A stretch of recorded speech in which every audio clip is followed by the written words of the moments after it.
Welcome to the How to Be Awesome at Your Job podcast, the show where brilliant professionals share how to sharpen the universal skills required to flourish at work. Enjoy more career fun, wins, meaning, and money with your host, Pete Makaitis.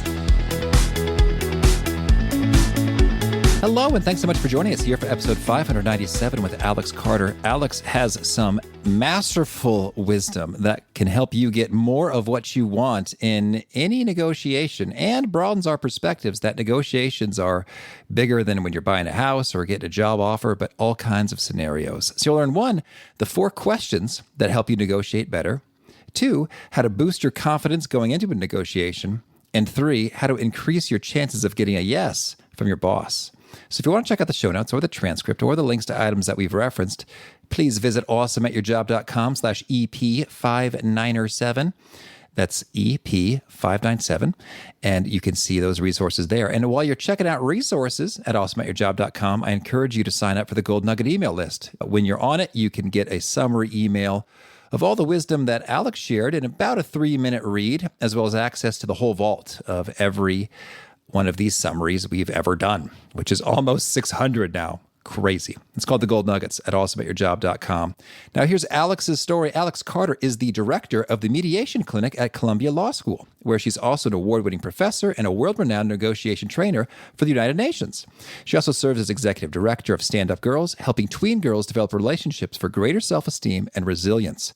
She's appeared on CBS This Morning, MSNBC's Live Weekend, and Hardball, Marketplace, and in the New York Times and the Wall Street Journal. She lives in Maplewood, New Jersey, with her husband and daughter. Big thanks to Alex for sharing his wisdom with us, and big thanks to our sponsors. Check them out.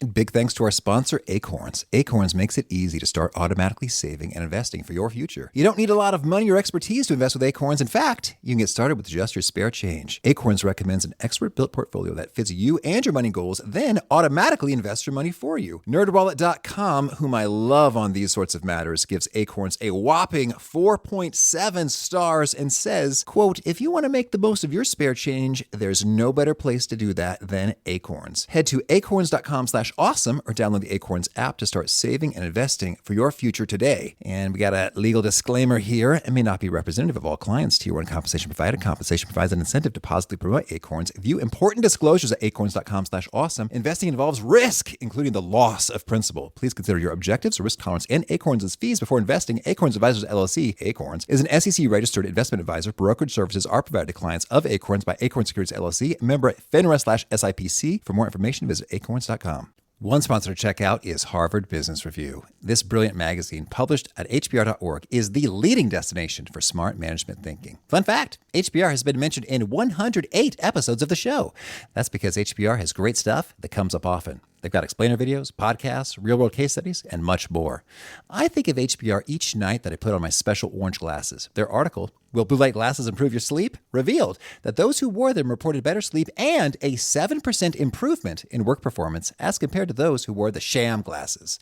So I cite HBR anytime anyone tells me that I look silly wearing them. Now, much of HBR's content is available for free when you sign up at their site. Subscriptions that get you unlimited content cost $10 a month. If you visit hbr.org/subscriptions and enter the promo code AWESOME, you can save 10% off of that subscription. Again, to save 10% off of your HBR subscription, go to www.hbr.org/subscriptions and enter the promo code AWESOME. Here's Alex. Alex, thanks so much for joining us here on the How to Be Awesome at Your Job podcast. Pete, thanks so much. I'm thrilled to be here.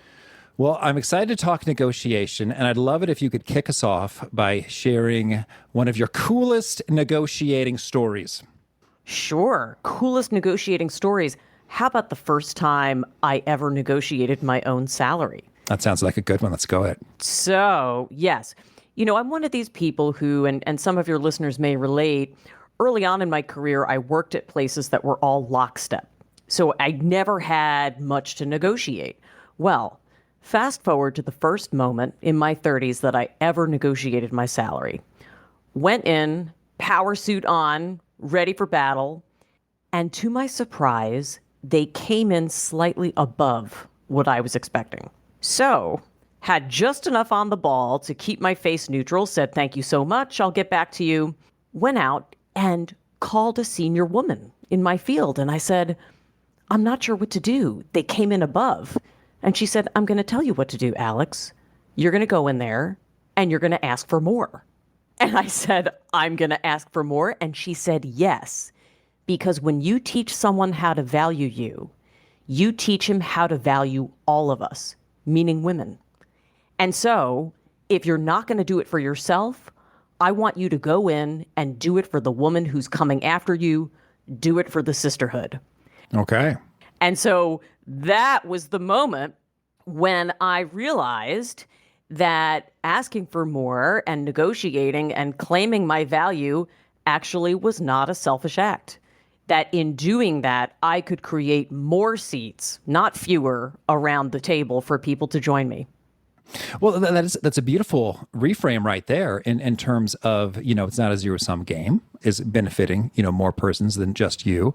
It's funny, I think sometimes when we hear about negotiation, we think about like the tactics and the power phrases. I think about Michael Scott in The Office. Oh, like, God, yes. Oh, trick number 31 or whatever. And for you, it sounded like it was just like, okay, you did your research. You said you're going to think about it. And then you just suggested a higher number. And it sounds like, unless you're skipping any juicy details, there weren't a lot of secret weapons you were employing there. Well, it's interesting, Pete, and I'm so glad you brought that up about people thinking it's all about the secret weapon, the decision tree, or some complicated algorithm that's going to get you the best results. The truth is that Ask for More is in part, it's my book, it's in part the story of a woman who learned how to ask for more. But it's also about the power of questions. Questions are actually the number one underutilized weapon in negotiation. When you go into a negotiation and front load your questions, you're not only going to get more information, you're going to end up with better deals. Okay, well, that's very tempting to jive right in. But first, I want to touch base on, in terms of maybe the why or what's at stake with negotiating skills. So I think naturally you'd think, hey, yeah, you can have some more money if you negotiate. So, but what are maybe some of the other opportunities that we don't even think about negotiating? Yeah, negotiation is about a lot more than money. Pete, in fact, let's zoom out a bit, because I think a lot of times when people hear the word negotiation, they think of, kind of what we started talking about at the beginning of this podcast, right? Where it's a back and forth between two or more people over money. That's actually not what I teach. I teach that negotiation is steering. It's any conversation, not just the money conversations, not just the conversations where you're battling over resources, but any conversation where you're steering a relationship. And so it's not just about money. It's often about teaching people how to value you. It's often about achieving the intangibles in life, those things that make our lives worth living, freedom, advancement, a sense of accomplishment, recognition. Negotiation is all of those. It's how we create our own story. Okay, that sounds great. So let's hear about these questions.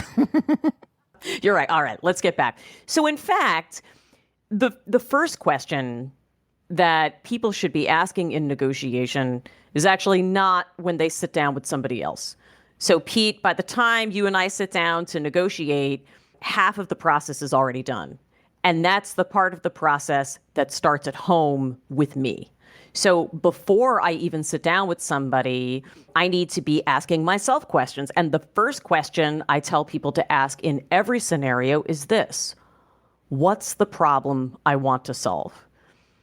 Pete, I found that whether you're talking about in corporate contexts or in a more entrepreneurial scenario, people want to jump immediately to solutions.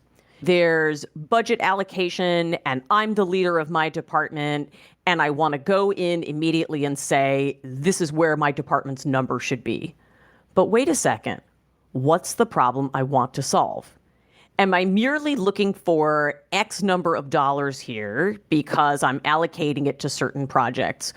Or in the process of this, am I also trying to raise awareness about what my team did last quarter? Am I also trying to communicate the importance of my department to the company's overall mission? Thinking about the problem you want to solve not only shapes what you ask for, but how you ask for it. It is the first stop in any negotiation. Okay, so we're thinking clearly about the problem that you want to solve. And in so doing, I think that probably reframes any number of things and opens up a lot of possibilities, maybe just weren't even on top of mind, but before you went there. So that's awesome. What's next? Sure. Well, how many questions would you like to do? I understand you got 10, so maybe let's get the rundown preview listing and then dive deeper into a couple. Okay. All right. So let's talk next. So you've thought about the problem you want to solve. I think the next stop is really thinking about what you need from this negotiation. And when I'm asking people to consider their needs, I ask them to put them into two buckets. So the first bucket is kind of the low-hanging fruit in most negotiations. It's what I call the tangibles, right? The things that you can touch, see, or count. So I need this amount of money. I need this many people for head count to grow my division. The intangibles, though, often complete the picture. Those are the values that we stand for and that really drive our negotiation. So, for example, if I'm the head of the department going in for resources, in addition to saying I need X, Y, and Z tangibles, I might be thinking, I need acknowledgement from my CEO for what we did for the bottom line last year. And then that intangible can very often shape how I negotiate. The trick is, Pete, that when you have these intangibles, like I need some recognition, you got to look inward and ask yourself, what would recognition look like for me here? In other words, you got to take that and make it concrete so that then it's a basis for you to negotiate from. Yeah, excellent. And so in terms of, we start with the problem, and then, what it is that I need and have that be clear in terms of, you're right, acknowledgement can take many flavors and formats in terms of, is it public? Is it private? Is it just like, hey, great job? 1 sentence email, that's good enough. What do you need? Pete, you joke, but I swear to you. So part of what I do at Columbia Law School is I help people negotiate their way out of large conflicts. So recognition for one person looks like a 7-figure number. Recognition for somebody else looked like a certificate that he put on his wall, a certificate of appreciation. It truly looks different for every person, and you have to honor what that looks like for you.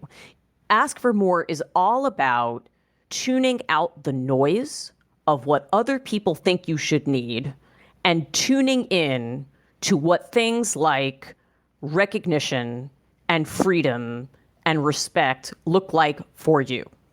You're right. And I like that when you talk about freedom. I mean, if we think about sort of a salary or compensation picture, it may very well be, it's like, okay, well, we don't have that in the budget. Fair enough. I would like some additional vacation days. And so then on a dollars per hour or day basis, you might still feel whole with regard to achieving what you wanted to achieve. 100%. And you've pointed out something really important, which is there's almost never just one driver in a negotiation. Money is something you can negotiate for. It's not the only thing you should negotiate for. And if you've gone in with a complete list of what you need, I need freedom, I need appropriate compensation for what I'm doing, then that gives you the basis to be able to say, okay, so what can we do on the salary? What can we do on a work schedule? What can we do on vacation? And how about mentorship or training possibilities? In this way, you're not just myopically zoning in on the money. I want for you to get that and everything else that's going to satisfy your needs. Let's talk a bit about those emotions here, because as I'm imagining, as I'm putting myself in the shoes of a listener who says, boy, there's a context in which I'm starting to I'm asking for more. I'm asking for a lot for the money, for the work schedule I want, for the vacation I want. I think this can give rise to, some fear in terms of like, oh, am I being whiny or needy or hard to work with or asking for too much too soon? Is this even appropriate? We deal with that issue. Huge, huge issue. And can I say, Pete, I think this is even more of an issue right now than usual.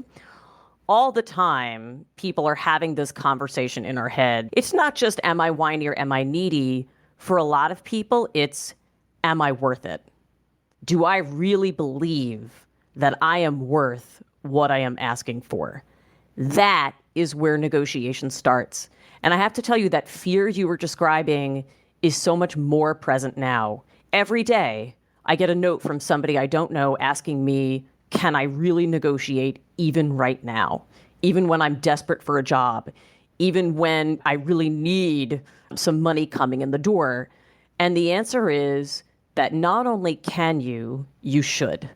I want to reframe that conversation in people's heads. Yes, times are tough right now. On the other hand, isn't now the time when every dollar of your company's money should be spent on somebody who's going to be able to achieve results? And shouldn't that person be you? Why not you? Managing that internal emotional conversation is key to negotiation success. And so for that reason, I ask people to write down their feelings, what I call the F word, before they go in and they negotiate. Because it's in the process of airing those things out, recognizing that you're feeling them, and persevering through anyway, that you're going to get to the other side of that mountain. Yeah, I really like that. And I guess the what you're worth piece, I think there's a lot of bad places you could look for that, or suboptimal, shall I say. Like, hey, what you were paid at the last place or last year, may or may not be a reflective, sensible answer to what you're worth. I imagine, your market research in terms of, hey, supply and demand for this position and what they tend to get paid is worth it. And then I think, for listeners of this show, it's helpful to just think about how committed, motivated, ambitious, dedicated, skillful you are at your job relative to the other people in your office. And maybe you're surrounded by high performers, but it's often the case.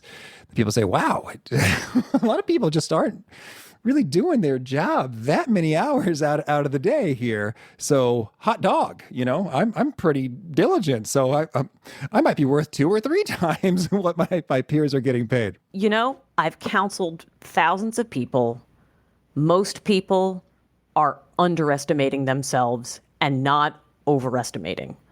Research tells people that when you ask for more, your asks should be optimistic, specific, and justifiable. A lot of times, we remember that we need to justify our asks, but we don't remember the optimistic part. Take the best case, justifiable scenario and start from there. Because remember, it's very rare that you're going to get more than what you ask for. Yeah, right. So your ask sets the ceiling. That's excellent. So it's sort of like the most that's not absurd. You're like, come on, so just a bit below that. It's like, well, hey, this is in the 90th percentile for this role, but hey, I think I'm a top 10% performer. So it just seems sensible. 100%. That's right. Oh, I like that a lot. And I also want to say, hey, can I ask now, even amidst economic uncertainties and COVID and such? I recall we had the folks from the Paychecks and Balances podcast, great guys, Rich and Marcus, who on the show, and one of them said, you know what? I have blanket approval to give a 10% raise to anybody who asks, but almost nobody asks. It was like, wow, that was eye-opening. A lot of people making these decisions do have that leeway just built in, no higher authority approval even necessary. Has that been your observation? It has. In fact, just in the last 2 weeks, I've negotiated with 2 separate organizations that initially said, we have no room to negotiate. And I asked, and almost immediately got the 10%. Almost immediately. And so it's as though the form letter goes out saying, this is the rate. But it's true. People, in fact, here's the secret. People expect you to negotiate. That's the truth. People expect you to negotiate, even in a pandemic. And you know what's great when you negotiate during a pandemic? In the process of advocating for yourself, you are showing the company how you will advocate for them. Always negotiate. Yeah, I like that a lot. Okay, so we talked about the fear piece. That's great. So being convinced that you're worth it. And we talked about the first two questions. What's after that? Actually, Pete, we've talked about the first three because the third one is about emotions and we kind of got there. After we talk about feelings, the next thing I like for people to do, this is a really, really powerful question. I like people to ask themselves this: how have I achieved this successfully in the past? And here's the reason. Because oftentimes, we're facing a scenario and we're feeling a bit anxious about negotiating. We forget that we have handled things successfully before. If you're about to negotiate for yourself or raise your prices or ask for a higher salary, remember the last time you advocated for yourself. Write down the strategies you used and see what might be utilized here to make you more successful. The thing about this question, Pete, is how have I handled this successfully in the past? It has two powerful functions in negotiation. Number one, the mere fact of asking yourself this question. There is research to show that if you go into negotiate having thought about a prior success, you're more likely to do better, simply by having thought about it. But the second reason to think about a prior success is it's a data generator. Very often, the strategies we've used in the past to make ourselves successful will work again in the future. Now, I want to answer, Pete, a question that I think your listeners may be thinking. Some of them are thinking, this is great, Alex, if I have a prior success that's right on point. But what if I'm trying to do something I've never done before? Fine. I've never, for example, published a book and promoted a book during a pandemic. First time, okay? But I looked back and I thought, okay, what are the elements of this? What do I need to do? How can I boil this down? And I thought, okay, I need to get a lot of people on board. I need to communicate clearly and powerfully around the message and create a massive team to support me. When have I done that before? Oh, I ran my husband's campaign for local office 5 years ago. Went back, looked at the strategies I used as his campaign manager, and applied them to my book promotion campaign. It was incredibly successful. Sometimes even a seemingly unrelated prior success is going to be just the thing to give you some strategies to use in your negotiation. That's excellent in terms of there's all sorts of carryover in terms of it's not the bullseye. Okay, a book in a pandemic, sure. That's one of a kind. But certainly, yeah, skills, experiences that have some relevance, some carryover, zero in on those.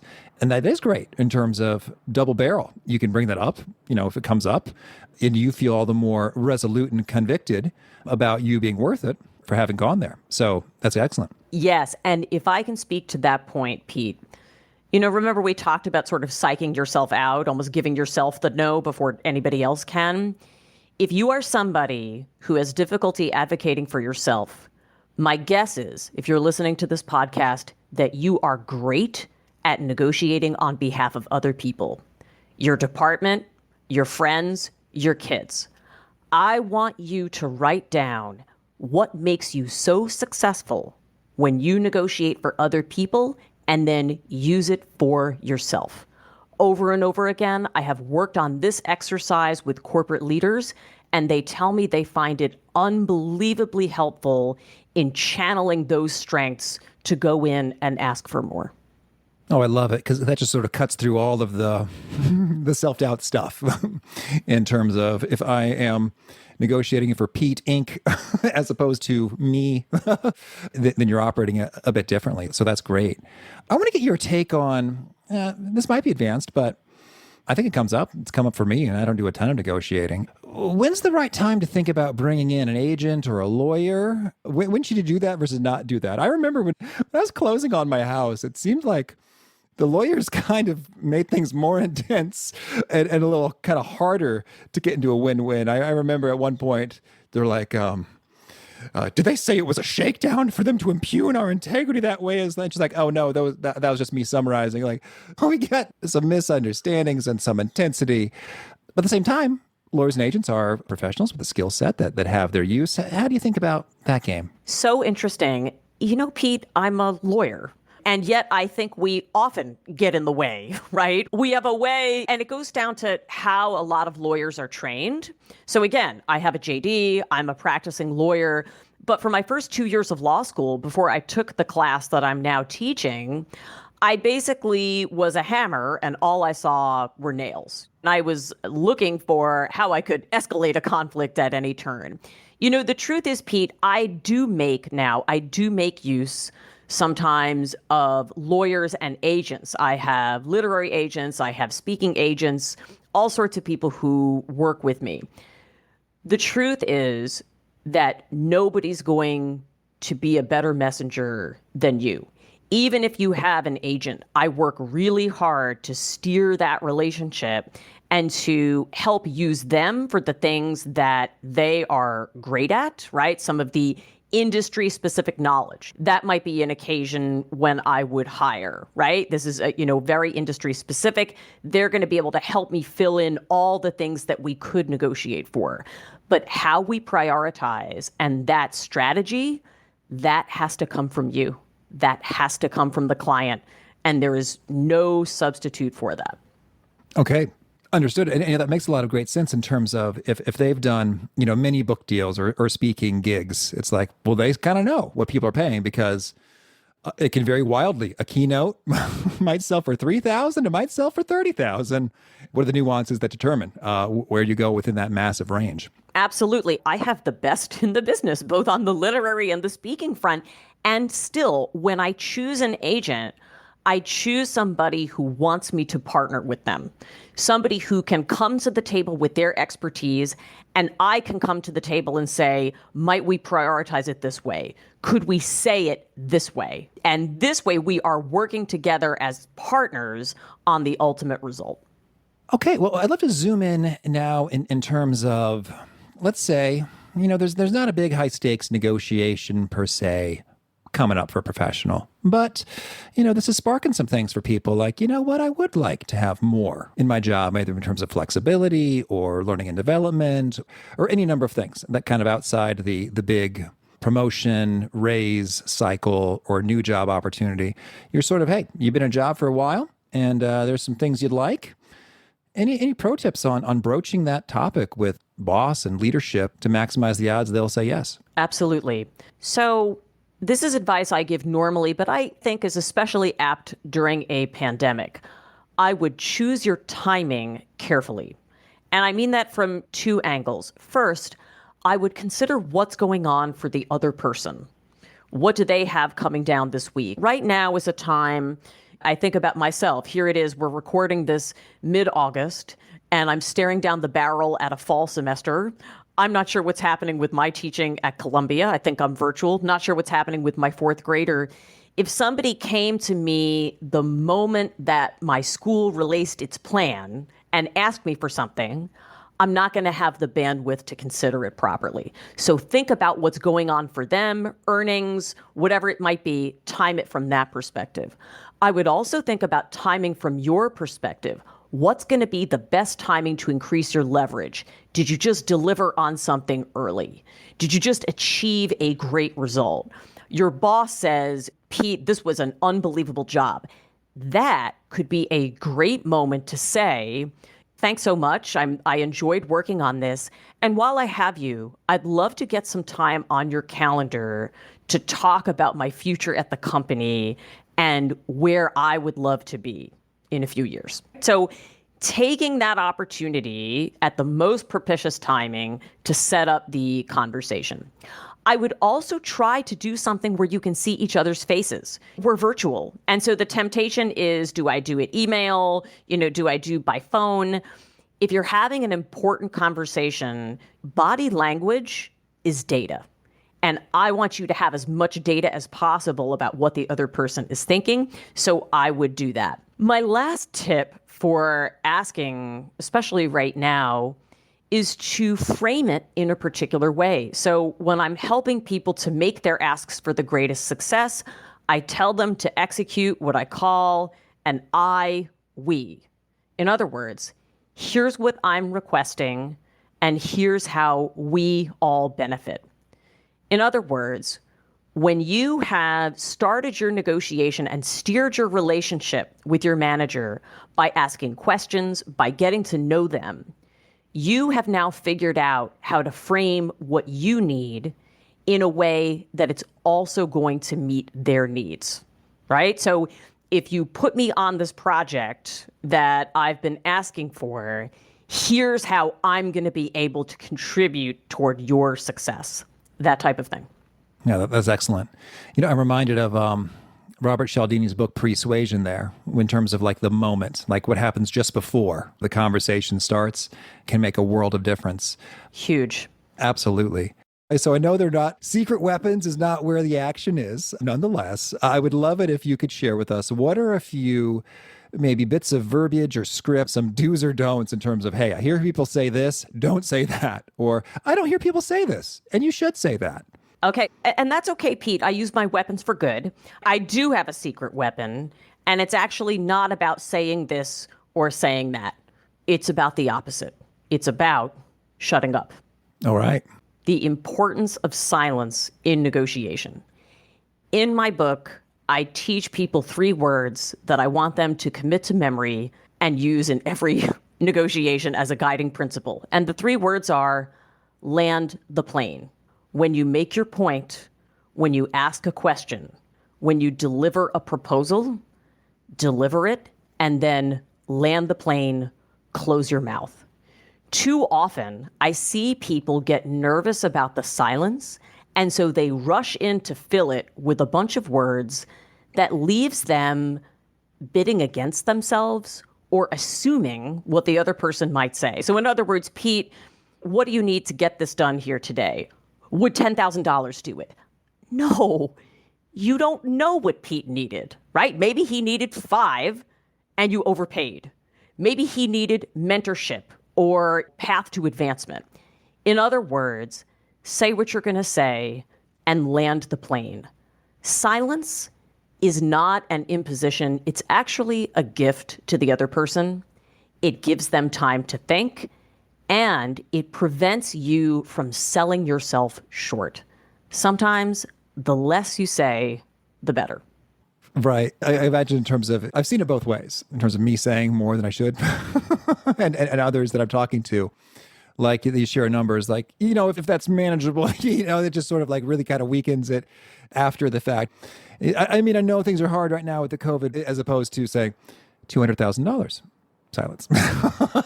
and then they can weigh in on that in terms of like, boy, that is just really way more than we had in mind. That's going to be challenging for us to pull off versus, okay, now I understand what's at stake, and then I'll see what we can do. And may I say, if they answer you and say, that's going to be challenging for us to pull off, great job. That is great information for you to have. First of all, it means you didn't sell yourself short. And second, let's say you get that. Because I think, Pete, sometimes people talk and talk and talk because they're afraid of getting the no. And so they're trying to eat the silence up with their words at the negotiation table. Don't ever fear the no again, because I'm going to give you 4 words that you can use when you get a no. Are you ready? Here are the words. What are your concerns? That's it. When somebody says, I think this is going to be hard for us to pull off, say, okay, thanks for letting me know. What are your concerns? Because frequently, if you hear somebody's concerns, you're going to find a way to address those. So have the courage to allow the silence and know that on the other end of that, if somebody expresses a hesitation, you have a tool you can use in the moment. Simply ask their concerns, play their concerns back, summarize them, and then more often than not, you're going to know where the target is that you need to hit and turn that no into a yes. Yeah, you're right, because the concerns could be any number of things. Like that could be challenging, might mean, well, hey, we're paying someone else for doing almost the same thing, $170K. So it seems a little disruptive, or I'm worried about fairness to pay a new person, significantly more to do the same thing. And I don't know if this is good or bad, but maybe a solution to that could be, oh, well, if you'd make you more comfortable, I'm happy to sign something indicating that I will not disclose my compensation to anybody. Of course, that's a whole other controversial issue in terms of information flows and how that impacts different populations. But That's an example of a solution that might be way easier than you thought. Like, oh, it's not so much that they're broke, but it's something completely different. I got to tell you, Pete, marketing my book during a pandemic, I've become a specialist in turning no into yes. When you think about it, one of the things that I lined up was dozens and dozens of in-person speaking engagements. And that was going to be a way for me to get the word out there and for people to buy the book. All of those canceled, obviously. And over again, I heard people say, yeah, we're canceling this event and we're not doing something virtual. Every single time I called up and said, what are your concerns? And over again, people said things like, well, we've never done it before. We're not sure how to do something that's going to be productive over Zoom. Great. Would it be helpful if we jumped on and I showed you what I have in mind? Or we're not sure our employees are going to want it. Okay, how might you find that out? They're like, all right, we could do a survey. Turns out they really want it. Over and over again, there are concerns that when we met them, it wasn't like me getting over on them, Pete. In every case, we produced something that was of mutual value, and people actually thanked me afterward. The truth is that even with a no, you can ask people about their concerns, you can preserve the relationship, you can strengthen the relationship, and you can still get what you need out of the deal. The other thing I love about that particular phraseology of the question, what are your concerns, is it seems very helpful. Like you're being of service as opposed to, what's your problem?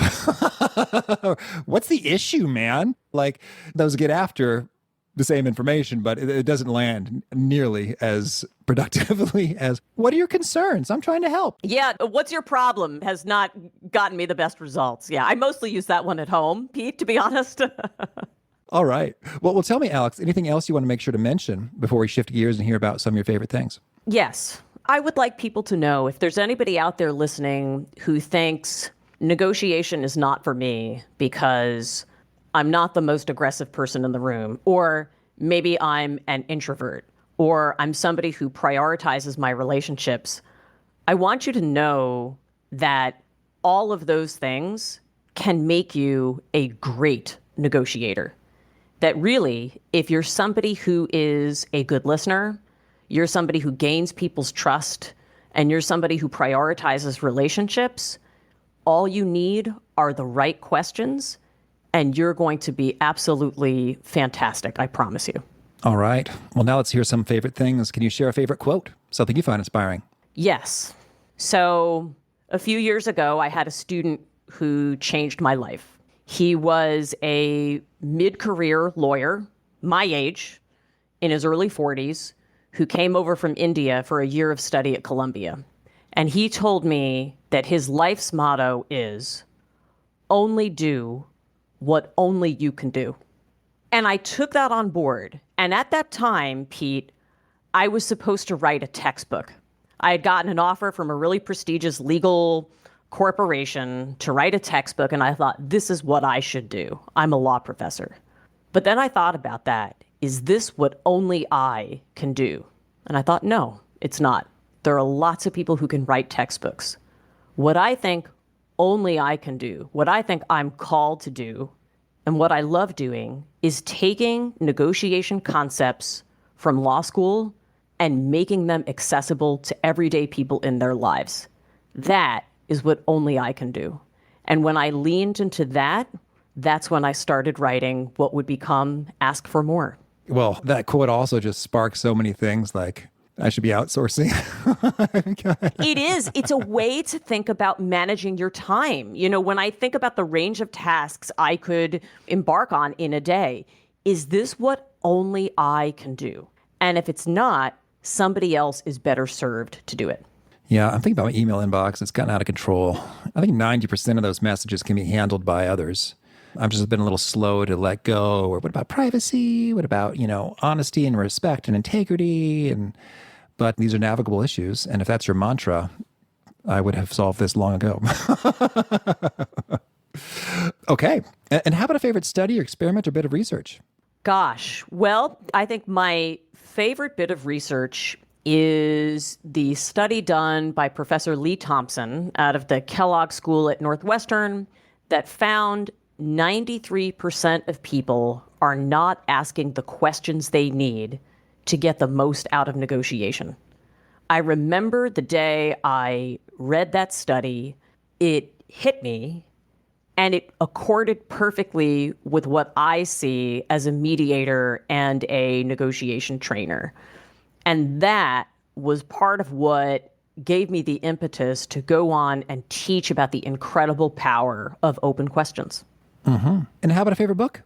I wouldn't be an author if I weren't totally in love with my own book, Ask for More, 10 Questions to Negotiate Anything. I would say, other than that, a book that I've been reading recently is The Memo, What Women of Color Need to Know to Claim Their Seat at the Table by Minda Harts. Minda is an incredibly powerful woman who speaks directly to women of color in the workplace. And I remember the day I heard her speak, I picked up the book, and it's had incredible learnings for me, even as a white person in the workplace, how I can work together with my sisters of color to create the kind of workplace that we all want to exist. And how about a favorite tool? Something you use to be awesome at your job? My favorite tool, my husband would probably say my iPhone, but my number one tool that I use, to be honest, is my eyes. I think you would think that negotiation is all about listening to the words. I find that most of the negotiation is me looking at people and taking in what their faces and their bodies are saying. Most of negotiation is what's between the words in the things that people are holding back or are not giving themselves permission to say.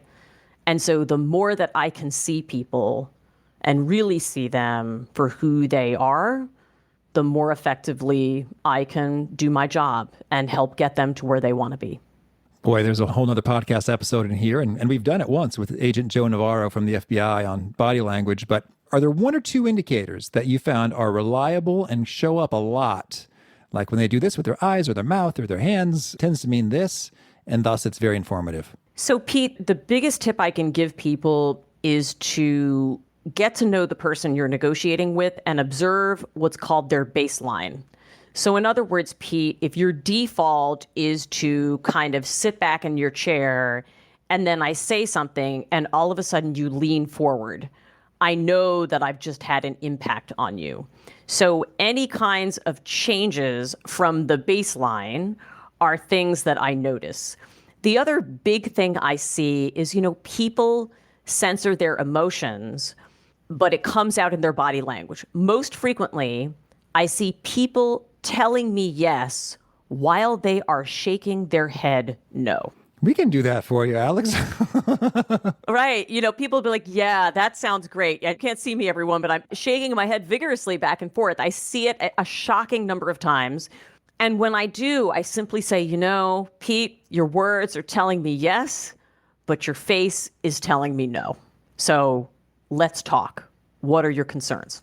And usually I treat everything, Pete, a shake of the head, people repeatedly touching a necklace or a piece of clothing, a tremor. What's that? The suprasternal notch below the neck. The suprasternal notch. The necklace is very often important. I've broken through negotiations just based on a necklace.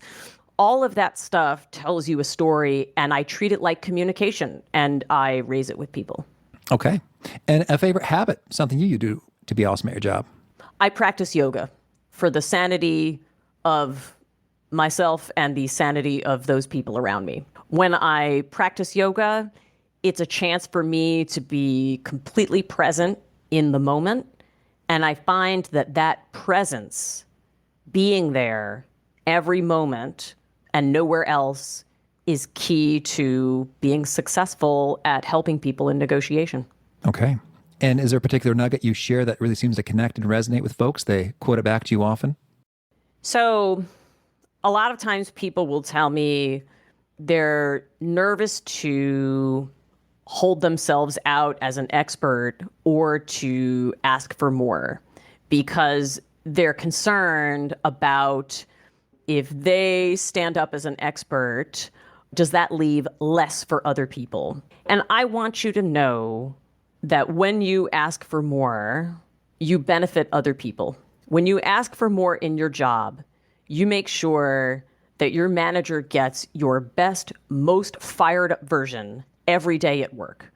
When you ask for more at home and ask for what you need, your partner, your kids, your loved ones get the most present and fulfilled person possible. Ignoring who you are and ignoring your needs helps no one.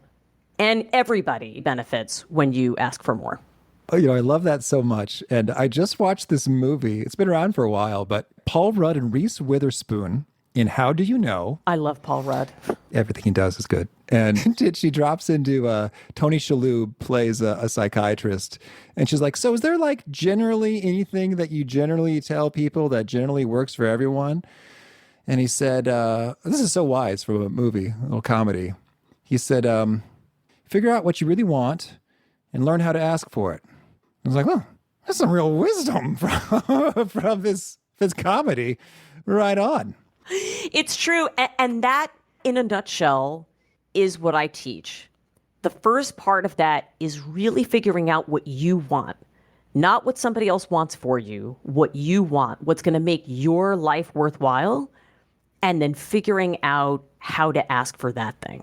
All right. And Alex, if folks want to learn more, get in touch, where would you point them? Sure. So I'd love for people to get in touch on my website, which is alexcarterasks.com. You can also find me on Instagram at Alexandra B. Carter, on LinkedIn, and very reluctantly on Twitter. And you have a final challenge or call to action for folks looking to be awesome at their jobs? Yes.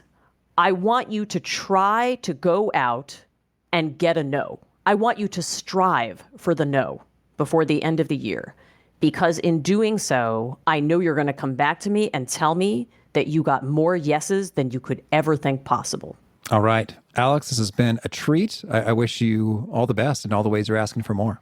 Pete, it's been a pleasure. Thanks so much. I'll tell you what, that phrase, what are your concerns, has been burned into my brain. And I think it is going to be my knee-jerk reaction for no, as opposed to, oh, okay, sorry. It's like, nope. Reprogram. The correct response to no is, what are your concerns? Just like the correct response to someone just said something that made me furious. We learned previously from Aaron Schmuckler is tell me more about that. Someone used like, I disagree. I'm getting kind of angry and irritated. Tell me more about that. For the reference, if I'm talking to you and I say that, doesn't necessarily mean that I'm angry or irritated. It just might mean I'm curious to hear more about that, or I need a moment to think about things. But it's a great phrase. Tell me more about that. And this is right up there. What are your concerns? Brilliant stuff from Alex. Again, the show notes, the transcript, and links to items we've referenced are at awesomeatyourjob.com/EP597. I hope to catch you next time. And peace. Thanks for listening. To get the most out of the show, we recommend 2 key things. First, check out the extra resources at awesomeatyourjob.com. You can find this episode's transcript and links, as well as the perfect episode for your situation. You can search the full text transcripts of hundreds of episodes or explore episodes tagged by topic and competency covered.